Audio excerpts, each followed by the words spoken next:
Allah est grand, ce sont aussi les derniers mots qu'Ahmed Merabet a entendus dans la bouche de ses assassins, les frères Kouachi. Son inhumation aujourd'hui nous impose de réfléchir justement à cette absurdité, à ce paradoxe apparent. Et cette question, tout le monde se la pose ce soir évidemment. Et en premier lieu, ceux qui réfléchissent depuis longtemps aux dérives constatées autour de leur religion. C'est le cas de nos invités ce soir. Mezri Haddad, bonsoir.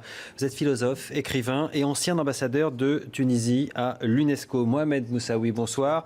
Président d'honneur du Conseil français du culte musulman et chargé de réfléchir notamment à la question de la formation des imams en France. Et puis Bélir Nabli, bonsoir, enseignant à Sciences Po et spécialiste de l'histoire de l'islam politique, auteur notamment de ce livre Pour un islam de paix qui est paru chez Albin Michel. On en verra la couverture tout à l'heure, ne vous inquiétez pas. Je voudrais commencer. C'est l'ouvrage de M. Haddad. C'est votre ouvrage à vous. Il y a eu une petite inversion d'affiche, mais c'est pas grave. De toute façon, effectivement, le titre nous disait aussi ce que vous auriez pu dire. Je voudrais commencer par les mots d'un autre philosophe qui vit en France, mais qui n'a pas pu venir ce soir, Abdenour Bidar. Voilà ce qu'il disait à propos de Daesh il y a peu, des mots qui résonnent encore particulièrement, évidemment, aujourd'hui, et qui s'adressent au monde musulman. Je me bats ici en Occident pour que la sagesse de l'islam ne soit pas oubliée ni méprisée. Mais de ma position lointaine, je vois aussi autre chose que tu ne sais pas voir ou ne veux pas voir. Et cela m'inspire une question, la grande question. Pourquoi ce monstre a-t-il volé ton visage? Pourquoi ce monstre ignoble a-t-il choisi ton visage et pas un autre?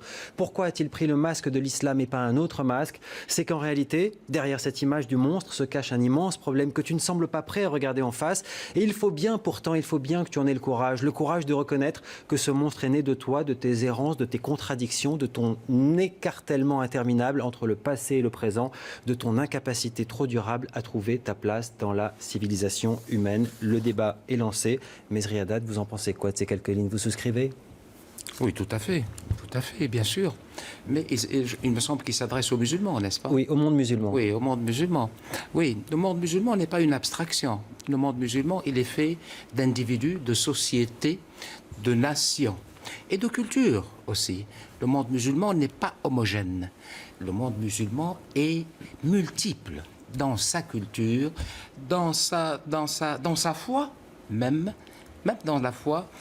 Donc, il y a des divergences et tout le monde musulman, tous les pays musulmans ne se ressemblent pas. Il y a pratiquement 1 milliard 700 millions de musulmans dans le monde. Donc, mais la question est celle-là. Et on se la pose depuis des lustres. Je ne parle pas des philosophes ou des intellectuels musulmans. Je parle de nos ancêtres. Il y a des questions qui ont été posées pratiquement un siècle après le décès du prophète, qui étaient infiniment plus audacieuses, plus outrageantes, plus blasphématrices que les questions que nous autres aujourd'hui... On a reculé depuis. Mais bien évidemment, que les questions qu'on se pose aujourd'hui, n'est-ce pas, y compris ici, en France, y compris ici, et ce jeune philosophe doit le savoir et il doit s'en douter de toute façon. La philosophie, il est évident que la philosophie a cessé avec la mort et la disparition d'Averroès. Après Averroès, il n'y a plus eu de philosophe en terre islamique. Et à partir de là, d'après vous, ça a été la voie à quoi? À une interprétation rigoriste du texte, c'est ça? Évidemment, parce que la persécution d'Averroès, de cet islam emblématique, de cet islam paradigmatique, de cet islam andalou, je ne suis pas en train de le mystifier, n'est-ce pas? C'était un islam éclairé.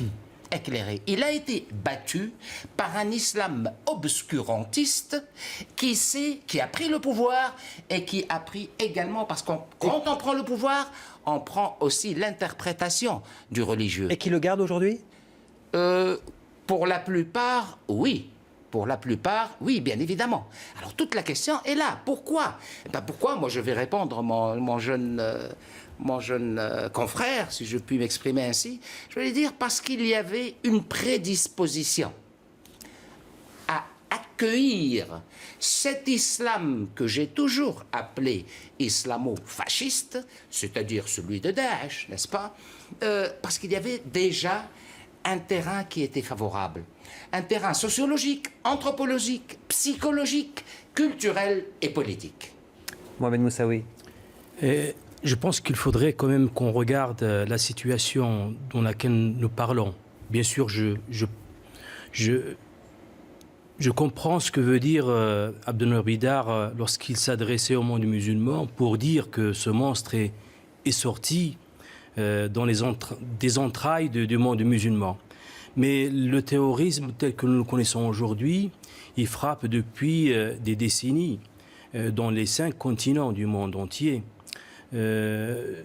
Aujourd'hui, il s'empare d'un territoire aussi vaste que la France, au vu de la communauté internationale.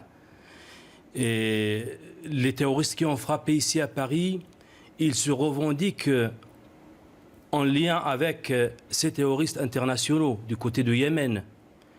Et aujourd'hui, vouloir dire aux musulmans de France, notamment aux imams, aux aumôniers, que vous avez la responsabilité de ce qui se passe aujourd'hui, je pense que c'est un peu trop que de mettre sur les épaules de ces pauvres imams. Je ne pense pas que ce soit une question de responsabilité, mais la question qui est posée, c'est quelles sont les racines. Et un élément de réponse qui vient d'apporter, c'est que ce sont des racines, j'allais dire, ontologiques à ceux qui, comme vous l'avez dit, ont pris le pouvoir sur cette interprétation de l'islam. Aujourd'hui encore, il n'y a pas plus tard qu'il y a quelques minutes, une dépêche de l'agence France-Presse qui tombe et qui parle effectivement de la réaction de la mosquée Al-Azhar, alors figure haute autorité du sunnisme dans le monde, et qui dit la une de Charlie Hebdo, ça va attiser les haines. Et quand on dit ça à Al-Azhar, on sait ce que ça peut produire dans le monde entier.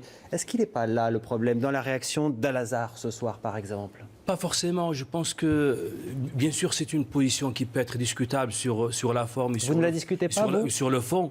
Président d'honneur du CFCM, vous ne vous dites pas qu'il y avait peut-être autre chose à dire ce soir qu'elle n'est pas terrible, cette une de Charlie Hebdo ? Non. Pour un musulman, un pratiquant, il va avoir une opinion sur la caricature d'une façon générale. Mais pour nous, musulmans de France, le problème est tranché. La loi a posé des limites bien précises à la liberté de presse et de publication. Les musulmans de France se plient à la loi de la République.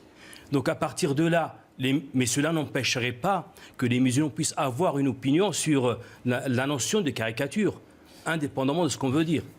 Bélir Tabli. Oui, 2 choses. D'abord, le rapport entre le religieux et le politique, entre la question même du blasphème, elle ne concerne pas malheureusement que le monde arabo-musulman. Je vous renvoie ici à la manière dont la presse et les médias en général anglo-saxons ont traité cette question des unes de Charlie Hebdo. Il y a une grosse hypocrisie, puisque d'une certaine manière, ils n'ont pas assumé le discours. Il y a eu de l'autocensure. Effectivement. Donc il faut bien...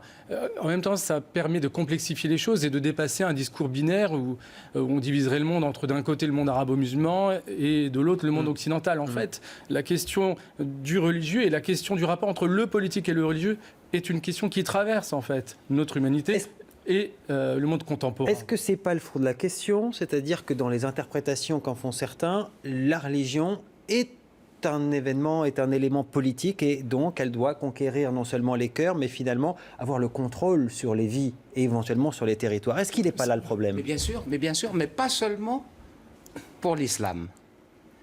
Pour toutes les religions en général, évidemment. Bien sûr. Non, restons dans les 3 religions, les fameuses religions monothéistes, judaïsme, christianisme, islam.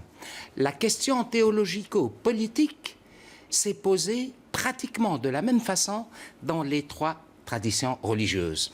Mais que s'est-il passé ? Si on revient au texte, au corpus fondateur, n'est-ce pas ? Si on revient au corpus fondateur, Bible, Coran. Et si on compare, si on fait une analyse résolument comparatiste et rationnelle et scientifique, on s'aperçoit tout de suite qu'il n'y a pas beaucoup de différence sur la question théologico-politique. Je veux m'expliquer en quelques secondes là-dessus, si vous voulez. Parce que justement, il y a un stéréotype majeur, un dogme scientifique et j'allais dire laïque, qui consiste à dire, à répéter, à réitérer depuis des années et depuis des siècles que contrairement au christianisme, qui serait la religion prédisposé par son corpus et par sa tradition à accueillir la laïcité ou la sécularisation, l'islam est, par définition même, irrémédiablement théocratique. Là gît le dogme et le mensonge suprême. Alors, c'est important ce qui vient d'être dit, vous souscrivez ? Il ne s'agit pas de savoir si je souscris ou pas. Par contre, ce qui... si, c'est un peu le sujet question, quand même. Est-ce que c'est ontologiquement une religion théocratique, voilà, qui veut prendre le pouvoir sur l'espace politique? C'est ça la question qui est soulevée là. En tous les cas, c'est la thèse de départ des islamistes. Ouais. Qu'il s'agisse des islamistes qui s'engagent dans la compétition politique. Est-ce que c'est ce que propose l'islam Musulman. C'est leur thèse. C'est une question d'interprétation. Quand vous dites est-ce qu'il y a une lecture unique, c'est bien la question de l'interprétation. Et par définition, une interprétation n'est pas forcément univoque. Et il n'y en a pas qu'une seule, pour autant. Donc, derrière cet enjeu-là, il y a effectivement de savoir aussi si on doit résumer ce à quoi on a assisté, en particulier en France, à une question de religion, à une question d'interprétation du Coran, à une question religieuse. Et de mon point de vue, je ne pense pas que les auteurs des attentats soient des théologiens ou des spécialistes de l'interprétation du Coran. Au contraire, les principaux témoignages soulignent le fait qu'il s'agissait pour le moins de personnes qui avaient une connaissance rudimentaire de la religion musulmane et que d'une certaine manière, il ne faudrait pas minorer la dimension non religieuse aussi de leur comportement, y compris irrationnel. Et il faut bien reconnaître qu'on a du mal à expliquer de tels gestes, qu'on a du mal à donner une interprétation rationnelle à ce type de comportement, à donner et à interpréter leur parcours de manière même sociologique. Il n'y a rien de mécanique dans leur parcours. Rien ne prédispose de manière mécaniste à commettre des attentats. Donc, je voudrais quand même souligner le fait qu'on ne pourra pas tout expliquer de manière rationnelle, de la même manière qu'on ne pourra pas assurer une sécurité totale. Malheureusement, vous avez raison de le dire, et c'est bien de le dire, mais il y a quand même quelques explications, non pas sur comment on en arrive là, etc., mais finalement, on ne pouvait s'y attendre. J'ai lu une tribune dans laquelle vous avez écrit « C'est le résultat de 30 ans de laxisme, ce qui vient de se passer,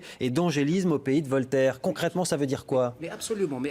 Et je voudrais rejoindre mon voisin. Mais ça veut dire quoi, concrètement ? Juste le rejoindre. Non seulement ces gens-là, il ne faut pas expliquer la phénoménologie terroriste, il ne faut pas l'expliquer par la théologie, il faut l'expliquer par la sociologie, la psychologie, voire même la psychanalyse. Soyons concrets, surtout. Le laxisme dont vous parlez, c'est quoi ? Le laxisme dont je parle, c'est un peu... ça a été à l'origine de l'émergence d'un islam qu'on appelait autrefois l'islam de France. C'est-à-dire un islam qui ressemblerait... L'expression même d'islam éclairé, d'ailleurs, ou d'islam des Lumières, c'était par rapport à ce pays qui fait partie et qui est même à l'origine des Lumières, la philosophie des Lumières. Donc, que s'est-il passé depuis ? Il s'est passé qu'on ne s'en est pas beaucoup occupé. Il s'est passé que depuis des années, il n'existe plus de chaire d'études islamiques à la Sorbonne. Il s'est passé, et ça je vais vous le dire, le dogme de l'imbrication totale du religieux et du politique n'est pas seulement un dogme fondateur des islamistes, c'est aussi un dogme fondateur des orientalistes et des islamologues. Parce que c'est ce qu'ils disent dans leurs écrits, orientalistes et islamologues en France et ailleurs. On est au cœur du sujet. Est-ce qu'en France, on n'a pas su construire, et vous êtes bien placé pour le savoir, Mohamed Moussaoui, cet islam de France qui fait qu'on aurait pu avoir une lecture de l'islam qui corresponde aux valeurs de la République, puisqu'apparemment, vous semblez dire que dans la lecture qui en est faite là, ça n'est pas le cas. Absolument. Mais je ne le pense pas, puisque l'immense majorité des musulmans de France aujourd'hui, est-ce qu'ils se reconnaissent dans les actes qu'ont commis ces terroristes ? Ils en sont victimes. Bien entendu, on est d'accord. Cette lecture dévoyée de l'islam, l'immense majorité des musulmans de France ne l'acceptent pas. Donc, vouloir dire qu'il y a un lien entre le mode, de la façon dont les musulmans pratiquent leur religion en France et le phénomène de... C'est pas la question, monsieur Moussaoui. Oui, alors j'en ai une très précise pour vous. Regardez la une de Charlie Hebdo qui va paraître demain. Qu'est-ce que vous en dites, vous, Mohamed Moussaoui ? Est-ce que vous dites aujourd'hui... Vous avez le droit de dire ça me fait éventuellement rire, vous avez le droit de dire ça me fait pas rire. Qu'est-ce que vous en dites ? C'est quoi ? Qu'est-ce qui vous vient à l'esprit avec cette une de demain ? Ça me fait pas rire. Je peux le dire, ça me fait pas rire. Oui, vous avez le droit. J'ai le droit de le dire. Et quand Luce, le dessinateur, dit... En même temps, je dis également, de la même manière, avec la même fermeté, les journalistes ont la liberté sont libres de mais décider. Vous avez attaqué Charlie Hebdo pour ces dessins-là à l'époque. Vous les aviez attaqués au CFCM? J'étais pas. Je parle au nom de. Oui, bien sûr, l'institution l'a attaqué parce que, si vous voulez, le droit a mis une certaine limite à la presse, qui est l'incitation à la haine. Le CFCM avait cru que dans les dessins qui ont été faits à l'époque, il y avait cette matière, incitation à la haine. C'est à ce titre-là qu'il s'est attaqué. Parce qu'en montrant l'image d'un prophète avec un explosif, c'était identifier l'ensemble des musulmans du monde entier à la violence. Et c'est dans ce sens-là qu'il y avait, une fois le tribunal avait jugé qu'il n'y avait pas matière à poursuivre, il n'y avait pas incitation à la haine, les musulmans ont pris acte. Bédir Nabli. Non, je pense que là, pour le coup, c'est un argument qui peut être mal ressenti par un certain nombre de personnes, dans la mesure où, à partir du moment où l'organisation en question, je ne me souviens pas s'il s'agissait du CFCM stricto sensu ou un conglomérat d'associations musulmanes. Il y a eu plusieurs associations. C'est ça. À partir du moment où il se tourne vers des voies de droit prévues par notre droit. Bien sûr, et que le droit. Je trouve que là, pour le coup, on est dans l'état de droit, dans l'esprit de l'état de droit. Après, ils avancent leurs arguments. Moi, je rebondis quand même sur ce que disait Mesri Haddad, que vous aviez d'ailleurs aussi écrit. Il ne suffit pas de pleurer, surtout quand les mêmes ont attaqué les dessinateurs qui carituraient le prophète en 2007. Et en l'occurrence, j'imagine que vous parliez à ce moment-là probablement aussi du CFCM. Et ce que vous dites, c'est qu'il faut une autocritique. Il ne suffira pas de dire pas en mon nom, il ne suffira pas de pleurer, il faut une autocritique. Est-ce que c'est bien ça le corps de votre propos? Et je voudrais que vous répondiez à monsieur, et non pas à moi, parce que moi je ne me fais que le vecteur de ce débat. Mais bien sûr qu'il faut une autocritique. Et attention, là, il ne faut pas faut pas qu'il y ait des malentendus. Et c'est monsieur qui mène le débat, il a été question donc de débattre pas seulement du phénomène, de ce que nous observons aujourd'hui, mais aussi des origines. Il n'y a pas de lien de causalité entre ce qui est écrit dans le Coran et l'action d'un sociopathe ou d'un psychopathe aujourd'hui. Il n'y a pas de lien de causalité. Et il y a néanmoins, dans la tradition islamique, aussi bien dans le corpus coranique que dans le corpus de la sunna, n'est-ce pas, les faits et gestes du prophète, il y a les deux en même temps. Moi, qu'est-ce que je répondrai par rapport à cette caricature qui paraîtra demain? Je dirais, en tant que musulman, parce que je suis un homme de foi, philosophe et homme de foi aussi. Je dirais, musulman du monde entier, à vos crayons et à vos plumes. Répondez avec vos crayons et vos plumes. Je dirais dessinateur du monde entier, à vos plumes, n'est-ce pas, à vos crayons, à vos gommes et à vos papiers. C'est ça la justice. Et je pense, et je suis persuadé, que le prophète, dans ses islamo-fascistes, dans ces sociopathes, dans ces barbares, se disent les défenseurs.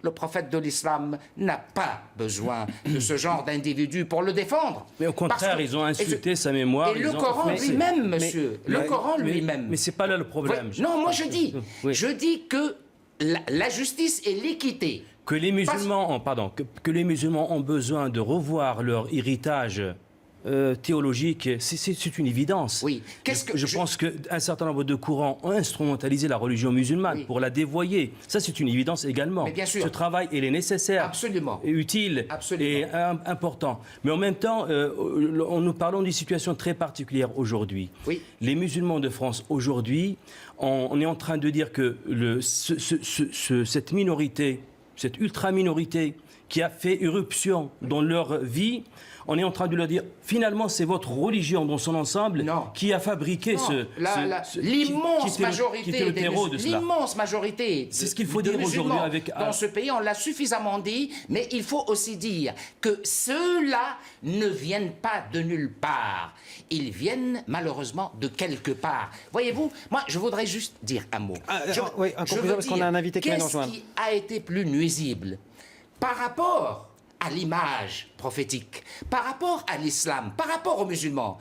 ce genre de caricature. Non, pas du tout. Ou ce qu'on voit comme égorgeurs Bien et sûr. comme malades mentaux, Là, sur ce point, égorger en Syrie des enfants et des femmes, 200 000 morts. Il n'y a même pas comparé, sur ce point, il n'y a même pas comparaison. voilà. Ça serait même scandaleux de comparer une Évidemment. caricature avec des... Bélier Nabi, on va poursuivre ce débat avec un nouvel invité, Oui, mais vous vouliez bien rajouter sûr. quelque chose? Oui, il faut naturellement s'interroger sur, d'une certaine manière, la part de responsabilité des doctrines qui traversent l'islam et l'islam politique en particulier. Il faut aussi interroger la part de responsabilité de notre francité, j'allais dire. C'était des Français qui sont nés, qui ont grandi en France, dans une société particulière, loin de l'Orient mystérieux, comme on dit. Ce sont des Français. Donc, c'est aussi des actes ignobles qui interrogent et qui doivent interroger l'état de notre société en tant que société particulière, qui n'est pas une société musulmane. Vous voyez ce que je veux dire? C'est une société qui produit, qui est en capacité malheureusement de produire des monstres, tout simplement. 23h02 pour ceux qui nous rejoignent. On va poursuivre ce débat sur l'islam en France et dans le monde avec un témoignage exceptionnel. L'homme qui va nous rejoindre est un jeune Palestinien de Cisjordanie, un barbier qui vient d'un petit village de Kalkilia, qui a osé sur Internet, dit tout haut ce qu'apparemment il n'avait pas le droit de penser tout bas sur son blog qui s'intitule Athée. Il remet en question la loi coranique et les interprétations qui en sont faites. Il est jugé pour apostat et blasphème, emprisonné, libéré sous la pression diplomatique. Il bénéficie aujourd'hui de l'asile en France. Son histoire, il la raconte dans un livre qui va paraître demain. Ce livre, Blasphémateur, c'est chez Grasset. On est au cœur du sujet et c'est sa première télé ce soir. Bonsoir, Walid Al-Husseini. Donc il y a un traducteur qui va traduire maintenant cette interview. Pourquoi ce livre? Pourquoi maintenant? Ce livre explique mon point de vue et ma liberté d'expression. Et grâce à cette et je n'avais pas prévu que cette publication soit parue aujourd'hui, ou plutôt demain. Parce que c'est un message que nous envoyons à tous les prisonniers d'opinion. Dans tous les pays du monde arabe, en Arabie Saoudite ou dans d'autres pays, de nombreux prisonniers d'opinion font face à parfois la peine de mort, comme c'est le cas en Mauritanie. Et c'est pour cela que j'ai voulu m'exprimer, particulièrement après ce qui s'est passé à Paris ces derniers jours. Je voulais que ce livre paraisse pour expliquer leur combat contre la laïcité, contre la liberté d'opinion. Et ils veulent simplement que nous soyons un troupeau qui leur obéisse. Quand vous dites « ils », et c'est là où vous choquez beaucoup de monde, vous parlez des islamistes ou de l'islam en général? Je parle de l'islam, ou plutôt, il faut être franc. Le Coran lui-même est composé de deux parties, une à la Mecque et une à Médine. Et à la Mecque, le Coran appelle à la guerre, tandis que les parties qui ont été révélées à la Médine appellent plus à la paix, parce que c'était cela était en accord avec les circonstances du temps. Et chacun choisit la partie qui lui convient.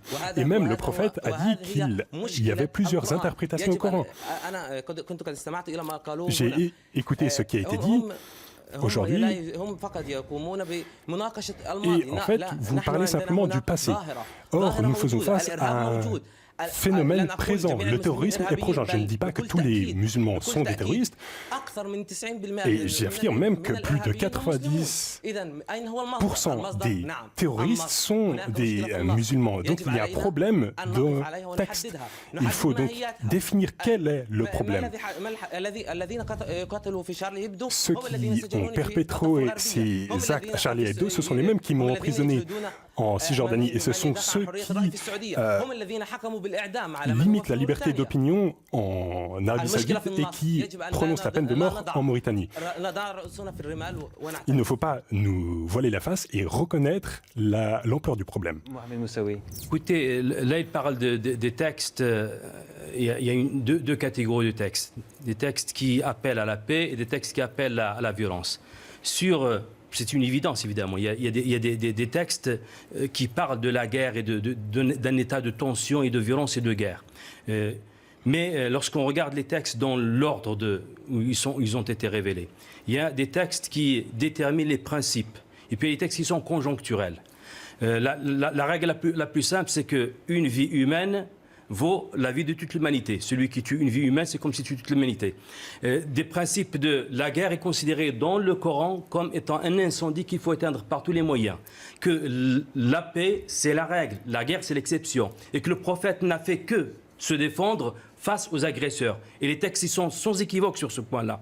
Donc, dire maintenant que si on va prendre les textes, là où il y a le fait que le prophète, je dirais, incite ses disciples à se défendre et à combattre les agresseurs. On ne fait pas ici une exégèse du Coran, vous l'avez bien compris. Mais ce qui est intéressant, c'est... Mais c'est le cas qui est... C'est ce qu'il a souhaité le faire. Alors, c'est ce qu'il dit, et il est évidemment responsable de tous les propos qu'il tient, nous sommes bien d'accord, il a le droit quand même de s'exprimer, mais au fond, est-ce qu'il n'est pas là le problème? C'est-à-dire qu'il n'a pas pu s'exprimer. Il a été emprisonné en Cisjordanie, on n'était pas dans la bande de Gaza tenue par le Hamas, on était en Cisjordanie. Et il n'a pas pu s'exprimer, il a été envoyé en prison parce qu'il a dit, moi j'aimerais pouvoir dire que je suis athée, que je ne crois pas. Et d'ailleurs, vous le précisez, à toutes les religions qui racontent toutes des grandes fables au peuple. On est d'accord? Vous mettez toutes les religions dans le même seau, j'allais dire, dans cette histoire? Oui, tout à fait. Les religions sont toutes pleines de légendes. Et ce qui s'est passé à Charlie Hebdo, c'est présent dans l'islam. Même le prophète Mahomet a tué des opposants, a tué un poète qu'il avait critiqué.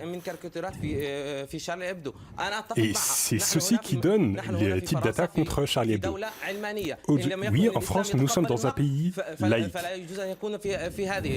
Mais si on dit que l'islam n'accepte pas la critique, alors l'islam n'a pas de place en France, parce que la France est un État laïque et pas un État islamique. Les musulmans doivent se comporter comme des Français et non pas comme des musulmans dans une société musulmane. Mesri Haddad, est-ce que ce n'est pas aussi la marque d'une religion et d'une grande religion, ce qu'est l'islam, de savoir effectivement accepter une critique, voire de faire une autocritique? Mais tout à fait. Et le monde musulman n'a pas attendu mon jeune voisin pour poser ce genre de questions, comme je l'expliquais au début, depuis pratiquement le 2e siècle de l'islam. Non, il a le droit, mais bien sûr, de dire ce qu'il veut. C'est le dogme de la liberté d'expression. Mais il exprime une doxa, une opinion. Il n'exprime pas une science, une épistémée. Parce que pour pouvoir interpréter et faire l'exégèse coranique, je crois qu'il faut beaucoup de science et surtout beaucoup d'années vécues. Alors, par contre, là où il a raison, mais je pense qu'il ne l'a pas dit, je crois qu'il veut le dire. Le problème cardinal dans le monde musulman, c'est le suivant. C'est dans l'exégèse coranique. C'est ça. C'est-à-dire... C'est ce qui vous est arrivé dans le procès. C'est-à-dire, je m'explique. C'est quoi l'exégèse? Il faut passer de ces exégèses qui remontent à des siècles, qui sont nécrosées, qui sont anachroniques, qui ne correspondent plus à rien. Il faut passer à une exégèse historico-critique, ce que les Allemands appellent l'herméneutique. C'est quoi l'herméneutique en 2 mots? C'est l'explication du texte par le contexte. C'est ça qu'il faut envisager. Lorsqu'on a envisagé une telle science, parce que la théologie est une science, n'est-ce pas? Lorsqu'on a envisagé une telle méthodologie, on ne va pas se mettre à dire des inepties en établissant des liens de cause à effet entre un verset coranique et un comportement de sociopathe. Alors justement, Mesri Haddad, pardon, on va entendre là-dessus effectivement Walid. Vous racontez dans votre livre votre procès, et finalement votre juge, c'est une exégèse, c'est une interprétation qu'il fait. Et il dit, mais tu n'as pas entendu dans le Coran, on dit ça, et toi tu te moques, tu racontes ça. Est-ce que c'est ça qui vous a choqué, au fond? Non, comme je l'ai déjà dit, le Coran comporte 2 parties. Je ne veux pas parler de l'histoire, je veux parler de la réalité. Nous avons vécu l'expérience afghane, iranienne, Et lorsqu'il n'était qu'une minorité, il parlait de droits de l'homme, il acceptait les autres. Et j'ai parlé de l'expérience afghane et iranienne, qui concerne les sunnites et les chiites, qui se revendiquent du même livre. Je suis d'accord avec ce qu'a dit mon collègue. S'ils veulent se concentrer sur la partie de la Mecque du Coran, je ne veux pas non plus ici rentrer dans les détails des versets qui ont été remplacés par d'autres. Et je ne veux pas rentrer donc dans les détails, mais je veux parler de ceux qui veulent faire de l'islam une religion de paix et de tolérance. Je suis d'accord avec cela, mais je veux qu'avant tout les valeurs de la laïcité soient présentes en France, soient respectées. Et le renouveau de l'islam doit passer par l'Arabie Saoudite et Al-Azhar pour que toutes les autorités de l'islam se mettent d'accord sur ce point-là. Vous pouvez imaginer un seul instant que cette lecture qui est en train de présenter serait la lecture de tous les musulmans du monde entier? La question et puis trouver une petite minorité qui commence d'abord à tuer les musulmans eux-mêmes en les considérant comme des hérésies, hors religion musulmane. Je pense que là on est devant quand même un courant qui va instrumentaliser les textes coraniques et dévoyer les textes coraniques comme la tradition prophétique. Et puis, de l'autre côté, vous avez l'immense majorité des musulmans du monde entier, et bien sûr les musulmans de France. Quand on voit qu'en Arabie Saoudite, pas plus tard qu'il y a 3 jours, il y a un blogueur qui a été condamné à je ne sais combien de coups de fouet, justement, pour avoir exprimé une opinion qui n'était pas, j'allais dire, dans la doxa. Est-ce qu'on n'est pas là quand même sur un immense 1000 coups de fouet, me dit-on. Un immense problème qui correspond à l'exégèse du texte, monsieur Moussaoui. On ne peut pas le nier, ou si on le nie, on passe à côté de quelque chose, et du coup, effectivement, on a ce cri d'alerte ce soir, sur ce plateau. La question de l'interprétation, du mode d'interprétation, parce que l'exégèse, c'est une manière d'interpréter, mais il y en a d'autres. Il y en a plein. On nous l'a rappelé. Bien entendu. Mais précisément, ce à quoi on assiste ne peut pas se résumer non plus en une question d'interprétation du Coran. Ça serait réducteur et on passerait complètement à côté. Vous imaginez, on assiste à des attentats sans précédent, comme on dit, et quelques jours plus tard, on commence à se focaliser sur l'enjeu, qui est un enjeu, en particulier pour le monde arabo-musulman, de l'interprétation du Coran, qui est un enjeu qui est né avec la naissance de l'islam. C'est plus que ça, c'est ce que dit Manuel Valls aujourd'hui à l'Assemblée. Il dit qu'il doit probablement y avoir un débat au sein de l'islam, mais c'est aux responsables de cet islam d'avoir ce débat en France, dit-il. L'enjeu de l'islam de France, peut-être. Et la question, c'est, est-ce qu'on peut avoir un islam de France? Qu'est-ce que ça veut dire, un islam de France? Ça veut dire un islam dont l'interprétation du texte correspondrait à toutes les valeurs prônées par la République. C'est ça que ça veut dire. C'est déjà le cas, pardon. C'est déjà le cas. Les citoyens de confession musulmane, ils se sentent comme des Français. Ne me faites pas dire ce que je n'ai pas dit. Je n'ai pas dit que ce n'était pas le cas. Oui. Je dis qu'aujourd'hui, apparemment, il y a un problème. Ils ne contestent pas la loi de la République. Écoutez Manuel Valls et dites-moi ce que vous avez à lui répondre. Ce débat, il n'est pas entre l'islam et la société. C'est bien un débat au sein même de l'islam, que l'islam de France doit mener en son sein, en s'appuyant sur les responsables religieux, sur les intellectuels, sur les musulmans qui nous disent depuis plusieurs jours qu'ils ont peur. Au nom des musulmans qui ont peur, et on ne souhaite pas qu'ils aient peur, vous leur dites quoi? Vous êtes prêt à l'avoir, ce débat, monsieur Moussaoui? Bien sûr, ce débat, il existe depuis la naissance de l'islam, il existe toujours ce débat de toujours réactualiser les connaissances musulmanes, le regard des musulmans vers le monde, vers la vie en société. Ça a toujours été, peut-être avec l'arrière-pensée de la culture qui a façonné leur spiritualité. Mais en même temps, on ne peut pas aujourd'hui laisser s'installer l'idée que s'il y a quelques illuminés, quelques terroristes, quelques criminels qui ont frappé durement notre pays, y compris ces musulmans, cela, c'est le résultat d'un manque d'organisation de l'islam de France, etc. Je pense que ce serait trop mettre de responsabilité sur les épaules des musulmans de France. Le phénomène auquel on assiste ne concerne pas que l'islam de France, je veux dire, et puis pas que quelques personnes, malheureusement. Les troupes de l'État islamique, les troupes d'Al-Qaïda, ce sont des troupes... C'est un des plus gros contingents quand même, hein, oui, les Français donc, chez Daesh. Voilà.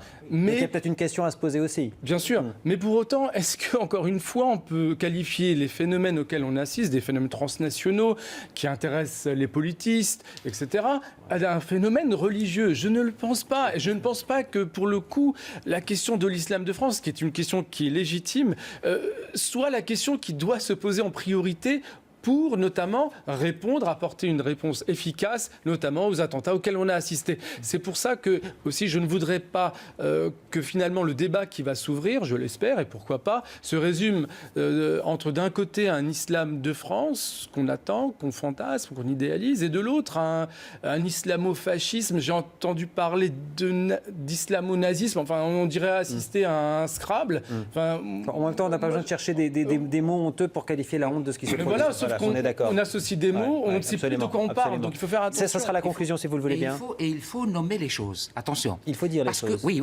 absolument. Il y a une dizaine d'années, et jusqu'en 2011, il y avait deux catégories principales, islam et islamisme.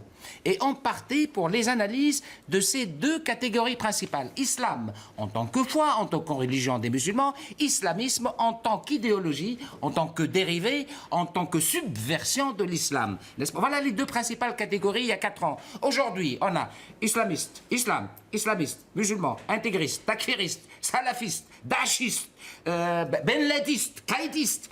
Vous voyez cette métastase de concepts, elle immole la pensée. On ne sait plus de quoi on parle, parce qu'on ne considère pas les concepts. Moi, je veux terminer, s'il vous plaît, parce que je ne suis pas venu seul ce soir, M. Galzi. Mais avec un texte? Non, je suis venu avec Voltaire. Vous ne le voyez pas? Je le relis aussi depuis quelques jours. Voltaire, dont tout le monde parle, et dont tout le monde se réclame, n'est-ce pas? Voltaire, le Dieu et le prophète de la liberté d'expression et de pensée, n'est-ce pas? Voltaire s'exprimant sur l'islam et sur le prophète qui est le mien et qui ne m'a jamais enseigné d'égorger ou de tuer ou même de calomnier l'autre, fût-il un ennemi. C'est ça l'islam qui est le mien et qui n'est pas fantasmé. C'est l'islam du pays d'où je viens. C'est l'islam du Maghreb aussi. Moi, cet islam-là, andalou, je l'appelle, je ne l'ai pas appris à la Sorbonne, Monsieur Galzi. Je suis venu avec cet islam de Tunis. Voltaire, s'il vous plaît, c'est très important. Et notamment le traité sur la tolérance, si vous le relisez, il est d'actualité de manière absolument extraordinaire. Vous vouliez dire un mot, vraiment, c'est la conclusion. C'est la conclusion. Allez-y. Parce qu'on stigmatise l'islam ou on défend à juste titre la liberté au nom de Voltaire. Voilà ce que dit Voltaire en 1770. Ce n'est pas dans Mahomet et le fanatisme. S'il vous plaît, alors voilà ce qu'il dit. Et très peu de littérateurs parmi nous connaissent le Coran. Nous nous en faisons presque toujours une idée ridicule. L'Alcoran passe encore aujourd'hui pour le livre le plus élégant et le plus sublime qui ait encore été écrit dans cette langue. Nous avons imputé au Coran une infinité de sottises qui n'y furent jamais. Tous les interprètes de ce livre conviennent que sa morale est contenue dans ces paroles. Recherchez qui vous chasse, donnez à qui vous ôte, pardonnez à qui vous offense, faites du bien à tous, ne contestez point avec les ignorants. Ça, c'est Voltaire. Eh bien voilà peut-être l'un des meilleurs exégètes du Coran ce soir, effectivement, sur ce plateau. Merci à vous. Ce débat est complexe, vous l'avez compris. Il est important aussi, vous l'avez compris, et il est important de pouvoir l'avoir de façon rationnelle et dépassionnée avec tout ce qui fait les témoignages des uns et des autres, leurs histoires personnelles qui peuvent aussi parfois amener à certains, j'allais dire, mots. Mais ce qui compte, c'est que nous puissions nous parler et en parler. Merci à vous, messieurs. On se retrouve juste après la pause. La météo et le journal. À tout de suite.